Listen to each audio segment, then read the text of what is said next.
বাংলাদেশ এবারের বিশ্বকাপে ঠিক কয়টা ম্যাচ জিতবে? ডি গ্রুপে শ্রীলঙ্কা, দক্ষিণ আফ্রিকা কঠিন। বাকি থাকা দুই সহযোগী দেশ নেদারল্যান্ডস কিংবা নেপালও আপাতত দিচ্ছে না কোনো প্রকার স্বস্তি। এমনিতে গ্রুপ পর্ব পার করাটাই যে দলের একমাত্র লক্ষ্য, সেখানে টাইগারদের চোখ রাঙানি দিচ্ছে ছোট দলগুলো। আলাদা করে বললে নেদারল্যান্ডস প্রস্তুতি ম্যাচেই যারা আগাম সতর্কবার্তা দিয়ে রাখছে। লডারহিলে গা গরমের ম্যাচে শ্রীলঙ্কার বিপক্ষে মাঠে নেমেছিল ডাচম্যানরা।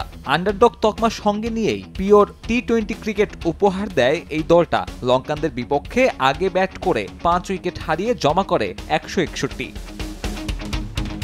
সাবেক বিশ্ব চ্যাম্পিয়নদের হয়ে কৌশলগত কারণে অধিনায়ক হাসালাঙ্গা হাত না ঘোরালেও বাকিরা দিয়েছে নিজেদের সর্বোচ্চটা। তবে ওই রান তারা করতে পারেনি শ্রীলঙ্কা। নিয়ন্ত্রিত বোলিংয়ে লঙ্কান টপ অর্ডার ধসিয়ে দারুণ এক জয় তুলে নেয় অরেঞ্জ আর্মি।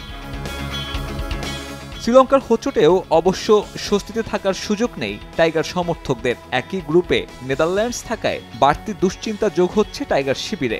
বিশেষ করে লঙ্কানদের বিপক্ষে তাদের টিম এফোর্ট দ্বিতীয় পর্বে ওঠার মতো ছোট লক্ষ্যটাও জটিল করে দিয়েছে। আগামী 13 জুন কিংসটাউনে নেদারল্যান্ডসের বিপক্ষে মাঠে নামবে বাংলাদেশ। সুপার 8-এর দৌড়ে টিকে থাকতে এর আগে অন্তত একটি জয় পেতে হবে শান্ত বাহিনীর। তবে লঙ্কান বা প্রোটিয়া বধ সম্ভব হলেও দুই সহযোগী দেশের বিপক্ষেও থাকছে হারের শঙ্কা।